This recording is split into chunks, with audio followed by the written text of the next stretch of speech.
All graph को शुरू करते हैं। पहले ट्रिगोमेट्रिक फंक्शन और इन्वर्स ट्रिगोमेट्रिक दोनों समान ही होता है। एक साइन इन्वर्स साइन एक्स होता है तो एक साइन इन्वर्स एक्स से एक दूसरे का रेसिप्रोकल होता है। ट्रिगोमेट्रिक फंक्शन और इन्वर्स ट्रिगोमेट्रिक फंक्शन एक दूसरे का रेसिप्रोकल होता है, तो दोनों को एक साथ कवर करते चलेंगे। पर साइन एक्स का ग्राफ को देखते हैं। साइन एक्स के ग्राफ में एक्स एक्सिस पे 0 पाई ले लेते हैं और मैक्सिमम वैल्यू वाई एक्सिस पर 1 और -1 तक देखते हैं। साइन 0 होता है तो 0 पर ग्राफ कहाँ है, 0 पर 0 है, 0 हो रहा है। और π/2 पर ऑड मल्टीपल ऑफ π/2 पर 1 होता है, तब ऑड मल्टीपल π/2 ई है और 3/2 है तो इस पर 1 हो रहा है, 1 और 1। उसको यहाँ से यहाँ मिला देते हैं, उसको यहाँ मिला देते हैं, नचा देते हैं, इसको हो गया। इधर भी ऑड मल्टीपल ऑफ π/2 मतलब -π/2 पर 1 होता है तो 1, और पाई पर n पाई पर 0 होता है तो पाई 2 पाई मतलब n पाई, n का वैल्यू 1 0 1 2 कुछ भी हो सकता है। तो यहाँ पे 0 हो रहा है, ऑड मल्टीपल ऑफ π/2 पर 1, इसका घुमा देते हैं तो एक ग्राफ हो जाता है। एक्स को डोमेन कहते हैं और वाई को रेंज कहते हैं। तो एक्स कहाँ से कहाँ तक बिलोंग कर रहा है, मतलब डोमेन इसका होता है -∞ से इधर -∞ से ∞ तक होता है। और रेंज होता है वाई का वैल्यू रेंज 1 से -1 के बीच में ही होता है, -1 से 1 के बीच में ही होता है। और इन्वर्स ट्रिगोमेट्रिक पर साइन इन्वर्स एक्स का ग्राफ को ई हॉरिजॉन्टल है तो इसको वर्टिकल कर देते हैं। जैसे ई हॉरिजॉन्टल है तो इसको वर्टिकल कर देते हैं, लेकिन हम इसकी ज़रूरत के हिसाब से डोमेन रेंज लेते हैं। जैसे एक्स का वैल्यू हम लेते हैं -1 से 1, -1 इधर आ गया तो एक्स का वैल्यू -1 और 1 के बीच में ही होगा। और रेंज कहाँ से कहाँ तक लेते हैं, रेंज लेने के लिए हम लोग देखते हैं कि सभी वैल्यू कहाँ तक मिल जा रहा है। एक्स का -1 से 1 के बीच में कहाँ से कहाँ तक मिल जा रहा है, तो बीच में लेते हैं तो यहाँ से सभी वैल्यू मिल रहा है, 1 और -1 के बीच में सभी वैल्यू मिल रहा है। तो हम लोग कहाँ से कहाँ तक लिए, यहाँ से -π/2 से यहाँ π/2 तक सभी वैल्यू मिल रहा है यहाँ तक, तो सभी वैल्यू तो रेंज कहाँ से कहाँ तक हो जाएगा, -π/2 से π/2 तक। तो रेंज वाई का वैल्यू -π/2 से π/2 तक, क्योंकि यहाँ से सभी वैल्यू मिल जा रहा है तो आगे क्यों बढ़ेंगे। और डोमेन इसका कितना हो जाएगा, -1 से 1 के बीच में। नाउ नेक्स्ट कॉस एक्स का ग्राफ और कॉस इनवर्स एक्स का ग्राफ दोनों एक साथ देखेंगे तो देखते हैं 0 π/2 पाई 0 ले लेते हैं, ग्राफ फिक्स कर देते हैं।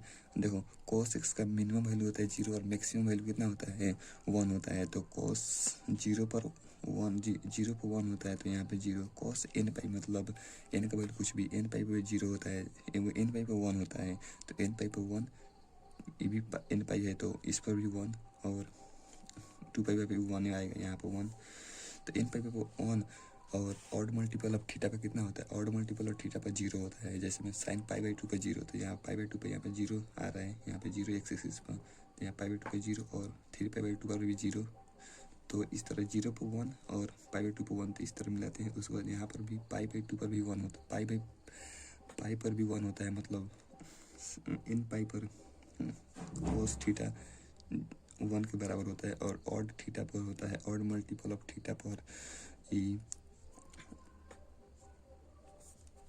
और ऑड मल्टीपल ऑफ थीटा पर कितना होता है, ऑड मल्टीपल ऑफ थीटा पर 0 के बराबर होता है। जैसे साइन कॉस π/2 पर 0 होता है तो इस तरह ग्राफ मिला देंगे, 0 पर 1 और π/2 पर 1 फिर पाई पर 1, तो इस तरह मिला देंगे, इस बढ़ाते जाएंगे आगे तक जितना भी जाएगा। तो एक्स का वैल्यू कितना हो जाएगा, एक्स का डोमेन हो जाएगा -∞ से ∞ तक और रेंज हो जाएगा 1 से 1 के बीच में रेंज हो जाएगा। कॉस इनवर्स एक्स बनाने के लिए इसको वर्टिकल हॉरिजॉन्टल से वर्टिकल घुमा देंगे उसको अब, और हम इसकी ज़रूरत के हिसाब से इसका डोमेन रेंज ले लेंगे। डोमेन रेंज यहाँ से यहाँ तक के बीच में सभी वैल्यू मिल जा रहा है हम लोग को, तो आगे क्यों बढ़ेंगे। तो डोमेन हो जाएगा -1 से 1 के बीच में एक्स का वैल्यू, -1 से 1 के बीच में, और रेंज हो जाएगी ना -0 से लेकर पाई के बीच में सभी वैल्यू मिल रहा है तो इसका रेंज हो जाएगा 0 से पाई के बीच में, 0 से पाई के बीच में इसका रेंज हो जाएगा। 3 number graph of tan x y = tan x। तो tan 0 पर 0 होता है और ऑड मल्टीपल ऑफ थीटा पर इन्फिनिटी होता है। tan 0 पर 0 होता है, 0 मतलब क्या, tan n पाई पर 0 होता है तो पाई 0 और -पाई और पाई, यहाँ पर 0 हो जाएगा, यहाँ पे 0 हो रहा है ऑटोमेटिक दिख रहा है ग्राफ में आपको। और π/2 पर इन्फिनिटी होता है तो π/2 पर इन्फिनिटी पर जा रहा है, इन्फिनिटी पर जा नहीं रहा है, छू रहा है उसको। इन्फिनिटी हम लोग को तो मालूम ही नहीं है तो इन्फिनिटी पर कैसे ले जाएंगे, तो इन्फिनिटी पर छू रहा है, मतलब यहाँ से यहाँ तक इन्फिनिटी चला गया फिर -∞ चला गया। तो इस तरह tan x का ग्राफ होता है। फिर π/2 से 3π/2 को पाई/2 के बीच में होता है। पाई पे 0 हो जाएगा और 3π/2 पर इन्फिनिटी को छुएगा, पाई/2 पर माइनस इन्फिनिटी को छुएगा। तो इस तरह ग्राफ होता है। और tan इनवर्स x का ग्राफ, तो tan इसमें भी देख लेते हैं। इसका डोमेन होता है tan x का डोमेन कितना होता है, रियल नंबर माइनस इन्फिनिटी को तो हम मालूम ही नहीं है, तो इन्फिनिटी को घटा देंगे। तो रियल नंबर माइनस 2n + 1 पाई/2। इन्फिनिटी कहाँ पर हो रहा है, ऑड मल्टीपल और थीटा पर, 2n + 1 पाई/2। रेंज कितना हो जाएगा, रेंज इसका हो जाएगा माइनस इन्फिनिटी से इन्फिनिटी, माइनस इन्फिनिटी से इन्फिनिटी। अब tan इनवर्स x का ग्राफ बनाने के लिए इसको हॉरिजॉन्टल से वर्टिकल घुमा देते हैं। तो वर्टिकल घुमा देंगे तो हमको सब भी वैल्यू चाहिए, यहाँ से माइनस इन्फिनिटी से इन्फिनिटी तक वैल्यू चाहिए। तो ये सभी मिल जा रहा है यहाँ पर, तो हम आगे नहीं बढ़ेंगे, ऊपर और ही बढ़ा सकते हैं। पाई/2 से पाई, पाई/2 से पाई, इधर भी पाई बढ़ा देंगे, लेकिन उतना ज़रूरत नहीं है। तो हम लोग एक्स का वैल्यू कितना हो जाए, ऑल रियल नंबर मिल रहा है यहाँ पर। तो एक्स का वैल्यू ऑल रियल नंबर, यहाँ से लेके यहाँ तक सभी, तो माइनस इन्फिनिटी से इन्फिनिटी तक सब वैल्यू मिल रहा है। तो सब वैल्यू डोमेन में आ जाएगा। और रेंज में कितना लेंगे, माइनस पाई/2 से पाई/2 के बीच में सभी वैल्यू मिल रहा है, तो इतना रेंज ले लेंगे। और ये tan इनवर्स x का ग्राफ हो गया। Now graph of cot inverse x और cot x और cot इनवर्स x। तो cot 0 पर इन्फिनिटी होता है, मतलब n पाई पर इन्फिनिटी होता है, और ऑड मल्टीपल और थीटा पर 0 होता है। तो 0 पर पाई पर इन्फिनिटी बना दिए इन्फिनिटी, और पाई/2 पर 1 होता है, तो पाई/2 पर 0 होता है। तो पाई/2 ऑड मल्टीपल और थीटा पर 0 होता है, तो पाई/2 3π/2 पर 0 कर दिए यहाँ पर। उसके बाद पाई के बीच यहाँ से इन्फिनिटी तो चला गया पाई/2 के पाई पर, मतलब n पाई पर इन्फिनिटी चला गया। फिर यहाँ पर भी पाई/2 पाई के बीच में इधर से इन्फिनिटी आ गया, इधर से इन्फिनिटी चला गया। तो इस तरह ग्राफ होता है cot x का, इस तरह cot x का ग्राफ होता है। फिर भी अगर इधर सही में इस तरह रिपीट करेगा, मतलब पीरियड इसका हो जाता है 0 से पाई, एक पीरियड होता है पाई, पीरियड होता है cot x का। तो इसका डोमेन कितना हो जाएगा, डोमेन हो जाएगा x belong to minus infinity से इन्फिनिटी पर। इन्फिनिटी को छाट देंगे, इन्फिनिटी कहाँ पर हो रहा है, n पाई पर इन्फिनिटी हो रहा है, तो n पाई पर हटा देंगे। n पाई पर इन्फिनिटी हो रहा है तो इसको घटा देंगे, इन्फिनिटी को शामिल नहीं करने, इन्फिनिटी हम लोगों को मालूम ही नहीं है। रेंज कितना लेंगे, रेंज हो जाएगा माइनस इन्फिनिटी से इन्फिनिटी के बीच में। और cot x का ग्राफ लेने के लिए इसको वर्टिकल से हॉरिजॉन्टल कर देंगे। तो हॉरिजॉन्टल कर देंगे तो हम लोग को सभी वैल्यू कहाँ से कहाँ तक मिल रहा है, सभी वैल्यू कहाँ से कहाँ तक मिल रहा है। तो हम लोग 0 से पाई के बीच में देखते हैं, यहाँ 0 हो गया, यहाँ पाई के बीच में सभी वैल्यू मिल जा रहा है, सभी वैल्यू मिल जा रहा है। तो इतना ही लेंगे 0 से पाई, इसका रेंज हो जाएगा। और इसका डोमेन कितना हो जाएगा, डोमेन इसका ऑल रियल नंबर, सभी वैल्यू मिल जाएगा। इधर जितना बढ़ेंगे तो इतना मिलेगा, इधर इतना बढ़ेंगे तो उतना मिलेगा। Now graph of sec x and sec inverse x, all graph देख रहे हैं। तो sec x का ग्राफ में sec x में n पाई पर sec n पाई पर 1 होता है, और sec a cos का उल्टा होता है, तो उसके हिसाब से इसको देख लेंगे। sec n पाई पर 1 होता है, और sec ऑड मल्टीपल और थीटा पर इन्फिनिटी होता है। तो n पाई मतलब 0 और पाई, और माइनस पाई और 2 पाई और माइनस 2 पाई पर ये 1 हो जाएगा। तो यहाँ पर भी 1 कर दिए, और पाई पर भी 1 हो गया, यहाँ पर 1 का वैल्यू, और माइनस पाई/2 पाई पर भी 1 हो गया। उसके बाद ऑड मल्टीपल पर जाते जाते इन्फिनिटी हो जाएगा, तो जाते जाते इन्फिनिटी हो गया ऑड मल्टीपल पाई/2 पर, और यहाँ पर भी इन्फिनिटी हो गया। तो इससे ग्राफ इस तरह होता है। और इधर नीचे हो जाता है माइनस पाई पर निगेटिव हो जाता है, -1 हो जाता है पाई पर। sec x निगेटिव हो जाता है, निगेटिव उसको इन्फिनिटी ले आ देंगे, तो sec x का ग्राफ इस तरह हो जाता है। तो इसका डोमेन कितना हो जाएगा, डोमेन हो जाएगा ऑल रियल नंबर। यहाँ से यहाँ तक तो सब मिल रहा है, लेकिन ऑड मल्टीपल ऑफ पाई/2 पर इन्फिनिटी हो जाएगा, तो इन्फिनिटी को हटा देंगे। तो x का वैल्यू हो जाएगा all real number minus odd multiple of 2n + 1 पाई/2 पर। रेंज कितना हो जाएगा, रेंज 1 से बड़ा हो रहा है, तो 1 से बड़ा हो रहा है, इसके बीच में वैल्यू नहीं मिल रहा है। तो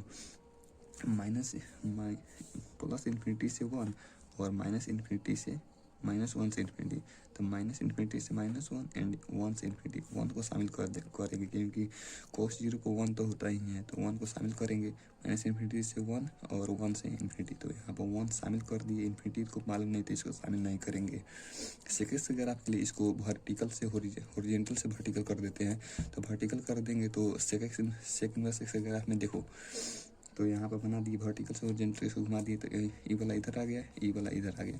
तो हम लोग को सभी वैल्यू मिल जाना चाहिए। तो सभी वैल्यू कहाँ से कहाँ तक मिल रहा है, तो यहाँ पूरा मिल जाए, इधर का पूरा मिल जा रहा है और इधर का ही पूरा मिल जा रहा है। इधर का पूरा वैल्यू मतलब ये नहीं कि इधर वाला भी ले लेंगे, तो इधर वाला का वैल्यू, दोनों का वैल्यू एक्स का वैल्यू समान ही ना होगा। यहाँ पर भी 2 होगा तो यहाँ पर भी 2, एक्स का वैल्यू -2 होगा, लेकिन वैल्यू तो समान हो जाएगा। तो ऊपर वाला केवल ले लेंगे इतना और इधर वाला इतना, तो इधर वाला इतना ले लेंगे। तो इसका डोमेन कितना आ रहा है, इस डोमेन के लिए ये यहाँ पे इतना वैल्यू छोड़ देना है, इतना वैल्यू छोड़ देना है। तो माइनस यहाँ पर डोमेन हो जाएगा ऑल रियल नंबर और -1 से 1 को घटा देंगे। यहाँ से यहाँ को वैल्यू नहीं ले रहे हैं तो इसको घटा देंगे। और रेंज कितना हो जाएगा, रेंज हम लोग यहाँ से यहाँ तक ले रहे हैं 0 से लेके पाई के बीच में, तो रेंज हो जाएगा 0 से पाई। लेकिन ऑड मल्टीपल थीटा पे इन्फिनिटी हो रहा है तो इसको घटा देंगे।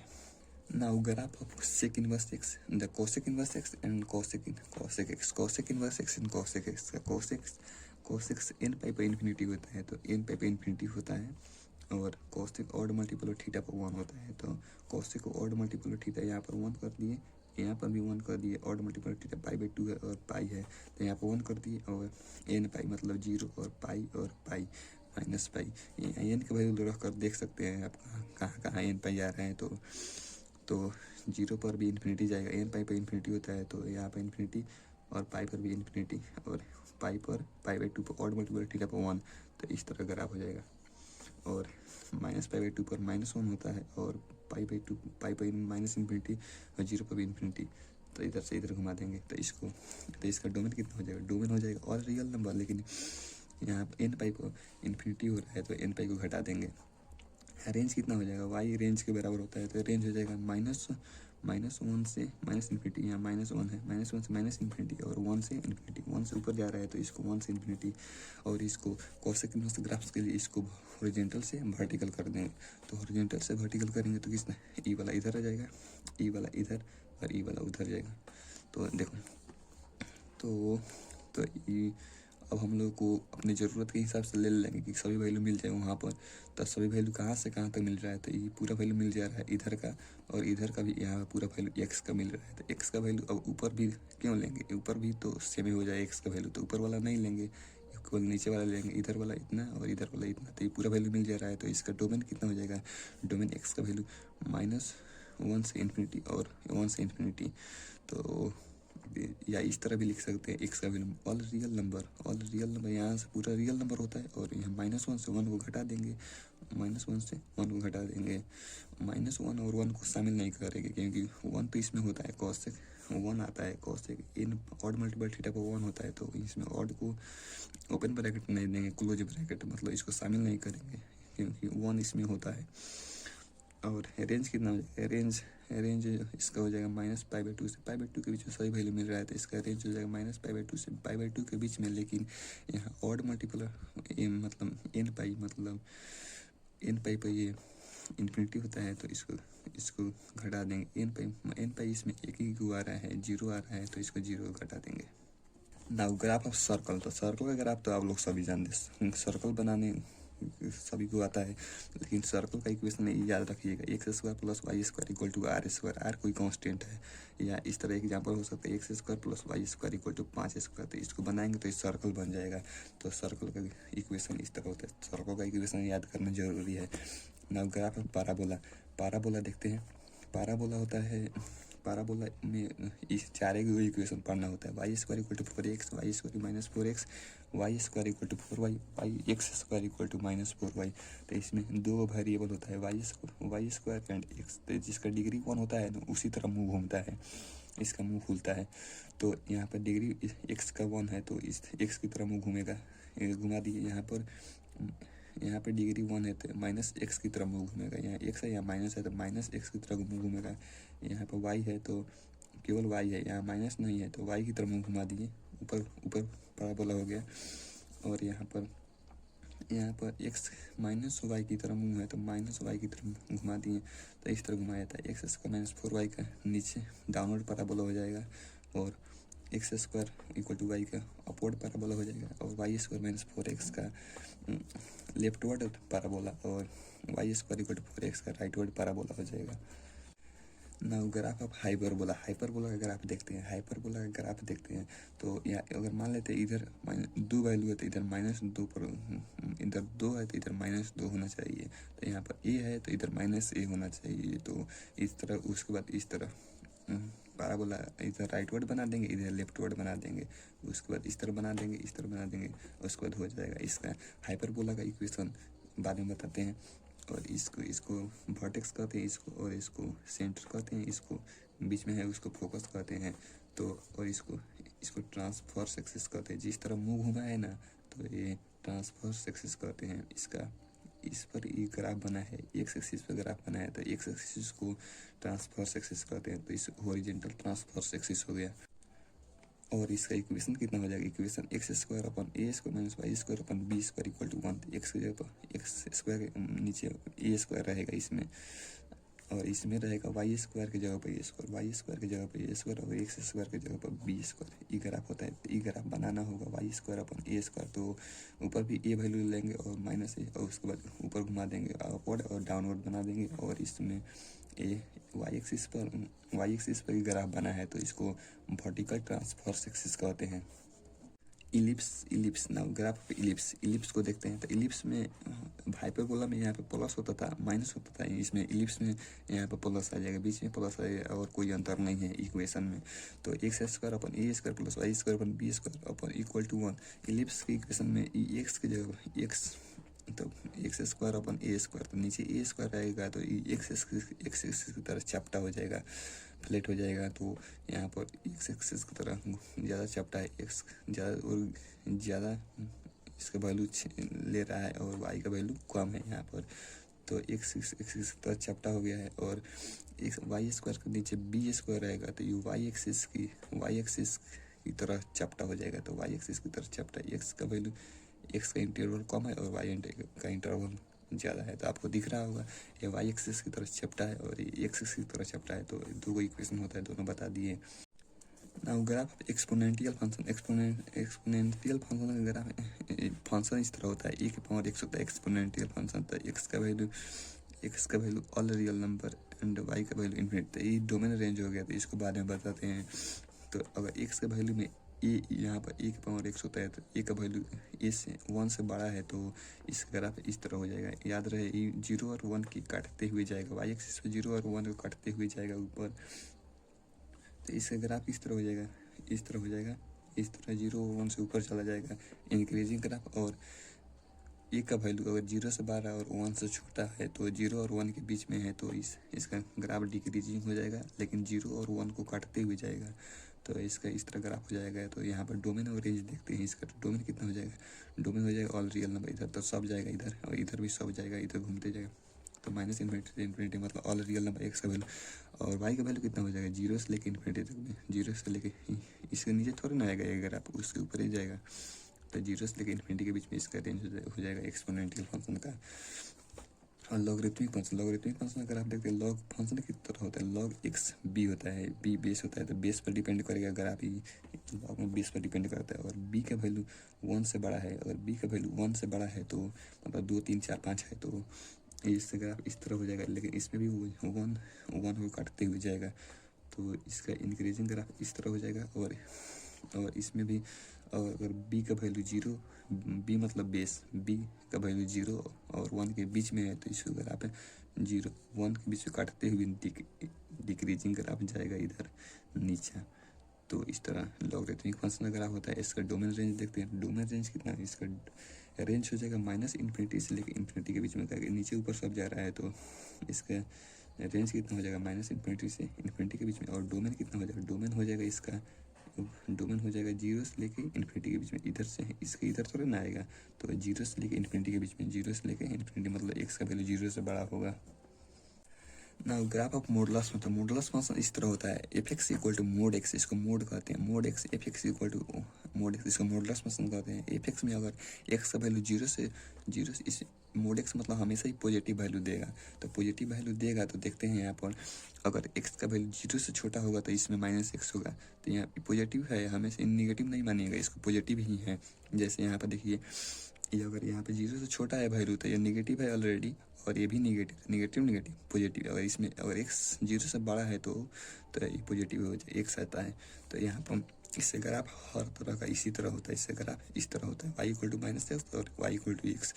x का वैल्यू चेंज हो सकता है, इस तरह चेंज हो सकता है x का वैल्यू, लेकिन इसी तरह बनेगा। तो इसका डोमेन कितना हो जाएगा, इसको y इक्वल टू x कहते हैं, स्ट्रेट लाइन ग्राफ है, y इक्वल टू -x इसको भी कहते हैं। इसका डोमेन कितना हो जाएगा, इसका डोमेन हो जाएगा ऑल रियल नंबर। जैसे इधर पूरा जा रहा है और इधर भी पूरा जा रहा है, तो x का वैल्यू कितना हो जाएगा -इन्फिनिटी से इन्फिनिटी के बीच में, तो इसका डोमेन हो जाएगा ऑल रियल नंबर। रेंज कितना हो जाएगा, रेंज 0 से बड़ा आ रहा है, नीचे थोड़ा ना आ रहा है, 0 पर आता है। x का y का वैल्यू हो जाएगा 0 से इन्फिनिटी के बीच में, ऊपर इन्फिनिटी तक जाएगा, तो y का वैल्यू 0 से इन्फिनिटी के बीच में। ना ग्राफ है greatest integer function, greatest integer function का ग्राफ देते हैं। ग्रेटेस्ट इंटीजर का सिंबल इस तरह होता है, x इंटू ओपन ब्रैकेट देखते हैं। तो यहाँ से अगर 0 और 1 के बीच में था, 0 से 1 के बीच में, तो ये हमेशा इंटीजर पर इंटीजर ही देता है। तो 0 एपेक्स में अगर x का वैल्यू अगर 1 डालते हैं तो ये 1 देगा, और 1.9 डालते हैं तो 1 देगा, 2 पर जाते जाते 2 दे देगा, 2.5 2.8 डालते हैं तो 2 ही देगा, तो 2 पर डालते हैं 2.9 तो 2 ही देगा। जैसे अगर आप इस तरह हो जाएगा, 2 से बाहर रखेंगे तो 3 पर तो ये 3 दे देगा, तो 3 पर 0, यहाँ पर 2 से बारह जाते जाएंगे, यहाँ पर कुछ भी बढ़ते जाएंगे 3 के बीच में, तो ये 2 ही देगा, लेकिन 3 पर जाते जाते 3 दे देगा, तो 3 शामिल कर दिए। तो उसके बाद इस तरह ग्राफ होता है। इसी तरह अगर 1 में भी देख सकते हैं, तो 1 से थोड़ा सी बढ़ेंगे तो 1 ही देगा, 2 पर जाते जाते 2 दे देगा, तो इसको थोड़ा ना लेंगे, यहाँ पर तो 1 है ये, तो इसको 1 पर 1 और 1 से थोड़ा सा बढ़ जाएंगे तो ये 1 ही देगा। तो इस तरह ग्राफ होता है, इसका इस तरह ग्राफ होता है हमेशा। ऐसे माइनस में एक देख लेते हैं, तो -1 पर हमेशा ग्रेटेस्ट इंटीजर माइनस इस तरह होता है, सबसे छोटा है -1 थोड़ा ना, इसका छोटा तो -2 है, तो -2 पर -2 देगा, लेकिन -2 से थोड़ा सा बढ़ेंगे मतलब कि इधर जाएंगे, तो -2 से बढ़ेंगे तो इधर आएंगे, तो यहाँ तक वो -2.9 पर भी आएंगे ना, -2.9 तो इधर आ जाएगा, माइनस यहाँ पर 1.1 तक आएंगे, 1.1 इससे बड़ा है, तो 1.1 पर भी ये -2 ही देगा, लेकिन -1 पर आते आते -1 दे देगा, यहाँ -1 पर -1 और 0 यहाँ इधर इस तरह का वैल्यू होता है, तो इधर इस तरह होता है और इसमें इस तरह होता है। तो इससे ग्राफ हो गया इस तरह। इसका डोमेन कितना हो जाएगा, डोमेन ऑल रियल नंबर। इधर x का वैल्यू कुछ भी ले सकते हैं, और 100 लेते हैं तो 100 देगा, 100.009 लेते हैं तो 100 ही देगा, 101 लेते हैं तो 101 देगा, तो डोमेन हो जाएगा ऑल रियल नंबर। लेकिन रेंज हो जाएगा कितना, रेंज हमेशा खाली इंटीजर दे रहा है, 1 2 3 वैल्यू दे रहा है, 1 2 3, इसका रेंज इंटीजर हो जाएगा ना। Graph of fractional part of function, fractional part of function graph देते हैं, तो फ्रैक्शनल पार्ट ऑफ फंक्शन का x into minus bracket middle bracket होता है, f(x) इक्वल टू, तो देखो इसमें इसका रेंज होता है 0 से 1, लेकिन 1 को शामिल नहीं करेंगे, 0 को शामिल करेंगे। जैसे यहाँ पर देखते हैं एग्जाम्पल, -1 से 1 के बीच में जाएंगे तो -0.9 होता है, तो 0.9 पर 0.9 देगा, लेकिन इंटीजर पे सब इंटीजर पे 0 दे देगा। जैसे ये इंटीजर है तो इंटीजर पे 0 दे रहा है यहाँ पर, और ये इंटीजर है तो यहाँ पे 0, 1 इंटीजर है तो यहाँ पे 0, 2 इंटीजर 2 पर 0, 2 पर 0, यहाँ पर कुछ ग्राफ देखो, उसको नहीं देखो, यहाँ पर ग्राफ देखो, ये ग्राफ 0 दे रहा है, x का वैल्यू 2 पर 0, 3 पर भी 0 हो जाएगा इसको बढ़ाएंगे तो, लेकिन इसमें 1.1 जाएंगे तो 1 देगा, 1.1 जाएंगे तो 0.1 ही देगा, 1.2 जाएंगे तो 0.2 देगा, 1.2 पर 1.2 नहीं देगा, 0.2 देगा। तो इसका वैल्यू हमेशा 0 और 1 के बीच में होता है रेंज, और 2.1 जाएंगे तो 0.1 देगा, 2.5 जाएंगे तो 0.5 देगा, यहाँ 0.9 होता है तो यहाँ पे 0.9 देगा, यहाँ 0.5 तो 0.5 देगा, 1 से बड़ा नहीं होगा। तो इसका डोमेन कितना हो जाएगा, डोमेन हो जाएगा ऑल रियल नंबर। और रेंज कितना हो जाएगा, रेंज हो जाएगा 0 और 1 के बीच में, 1 को शामिल नहीं करेंगे, 0 तो आ ही रहा है, 0 रखेंगे तो 0 दे देगा, 0.1 रखेंगे तो 0.1 देगा। अब ग्राफ सिग्नम फंक्शन का ग्राफ सबसे आसान है, तो सिग्नम फंक्शन को इस तरह लिखते हैं, सिग्नम अगर x का वैल्यू 1 से बड़ा कुछ भी हो तो इसमें 1 ही देगा, और 0 के बराबर है तो 0 देगा, और 1 से छोटा है तो हमेशा -1 देगा। जैसे मैं यहाँ पर 1 x का वैल्यू कुछ भी ले रहे हैं इधर, लेकिन -1 ही देगा, ये -1 ही देगा, -1 ही देगा। और x का वैल्यू को 0 लेंगे तो 0 देगा, x का वैल्यू 0 लेंगे तो 0 देगा, और x का वैल्यू अगर 1 से बड़ा लेंगे तो ये 1 ही दे देगा। y का वैल्यू 1 दे रहा है, यहाँ पर y का वैल्यू कितना है 1, एक्स का वैल्यू एक जीरो रखेंगे तो एक्स का वैल्यू जीरो दे देगा, वाई का वैल्यू जीरो देगा, एक्स का वैल्यू जीरो रखेंगे तो वाई का वैल्यू जीरो दे देगा, और वाई का वैल्यू माइनस एक्स का वैल्यू -1 रखते हैं, यहाँ पर -1 है, यहाँ पर एक्स का वैल्यू -1, तो वाई का वैल्यू हमेशा -1 ही देगा। तो इसमें 3 ही होता है, इसका डोमेन कितना हो जाएगा, तो कुछ भी ले सकते हैं। अगर यहाँ पर 100 लेंगे तो 100 लेंगे तो -100 लेंगे नीचे, इधर -100 होगा तो -100 पर भी -1 ही देगा, अगर इधर 100 लेते हैं तो इस पर भी 1 ही देगा। तो इसका डोमेन कितना हो जाएगा, डोमेन हो जाएगा ऑल रियल में, यहाँ से यहाँ तक कुछ भी ले सकते हैं। और इसका रेंज कितना हो जाएगा, रेंज 3 ही वैल्यू दे रहा है, तो -1, 0 और 1, तो इस इतना ही लेंगे। इसका रेंज हो जाएगा -1, 0 और 1 हो जाएगा।